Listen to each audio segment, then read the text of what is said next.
ಹೌದು, ಮುಂದೆ ಸ್ವಲ್ಪ ಸ್ವರ್ಗ ಅನ್ಸ್ತು, ಹಿಂದೆ ನೋಡಿದಾಗ ಫುಲ್ ನರಕ.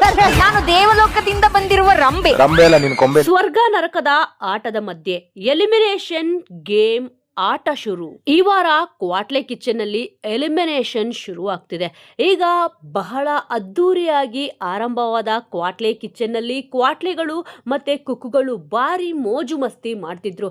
ಈ ವಾರ ಎಲಿಮಿನೇಷನ್ ಇರೋದ್ರಿಂದ ಸೀರಿಯಸ್ ಆಗಿ ಗೇಮ್ ನ ಆಡ್ಲೇಬೇಕಾಗಿದೆ. ಬಿಗ್ ಬಾಸ್ ಸೀಸನ್ ಅಲ್ಲಿ ಸ್ವರ್ಗ ನರಕ ಕಾನ್ಸೆಪ್ಟ್ ಇತ್ತು.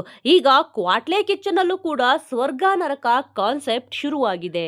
ಕುಕ್ಕುಗಳು ಮತ್ತೆ ಕ್ವಾಟ್ಲೆಗಳ ವೇಷಭೂಷಣ ಅಂತೂ ಬಹಳ ಅದ್ಭುತವಾಗಿದೆ.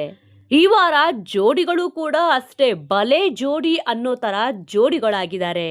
ನಾಗವಲ್ಲಿ ಪಾತ್ರದಲ್ಲಿ ನವಾಜ್ ಅವರು ಮಿಂಚಕ್ಕೆ ಹೋಗಿ ಸ್ವಲ್ಪ ಇಲ್ಲಿ ಎಡವಟ್ಟು ಕೂಡ ಮಾಡ್ಕೊಂಡಿದ್ದಾರೆ. ಅದಕ್ಕೆ ಆಂಕರ್ ಸುಷ್ಮಾ ಅವರು ಇಲ್ಲಿ ಹೇಳಿದ್ದು, ಸ್ವಲ್ಪ ಮುಂದೆಯಿಂದ ನೋಡೋಕೆ ಸ್ವರ್ಗ ತರ ಇತ್ತು, ಆದ್ರೆ ಹಿಂದೆಯಿಂದ ಪೂರ್ತಿ ನರಕಾನೆ ಅಂತ. ಹನುಮಂತವ್ರಂತೂ ಸಖತ್ತಾಗಿ ಇಲ್ಲಿ ಎಂಟರ್ಟೈನ್ಮೆಂಟ್ ಕೊಡ್ತಾರೆ ಇದ್ದಾರೆ, ಅಂದ್ರೆ ಕ್ವಾಟ್ಲೆ ಮಾಡ್ತಾನೆ ಇದ್ದಾರೆ. ಯಾಕಂದ್ರೆ ಪ್ರತಿ ವಾರನೂ ಕೂಡ ಅವ್ರದೊಂದು ಪರ್ಫಾರ್ಮೆನ್ಸ್ ಅಂತೂ ವಾವ್ ಅನ್ನೋ ರೀತಿ ಬರ್ತದೆ.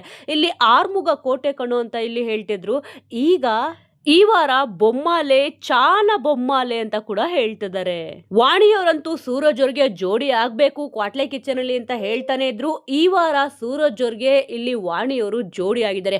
ಏನ್ ಕ್ವಾಟ್ಲೆ ಕೊಡ್ತಾರೆ, ಯಾವ ರೀತಿ ಇಲ್ಲಿ ಅಡಿಗೆ ಮಾಡ್ತಾರೆ ಇಬ್ರು ಸೇರ್ಬಿಟ್ಟು ಅಂತಂದ್ಬಿಟ್ಟು ನೋಡ್ಬೇಕಿದೆ.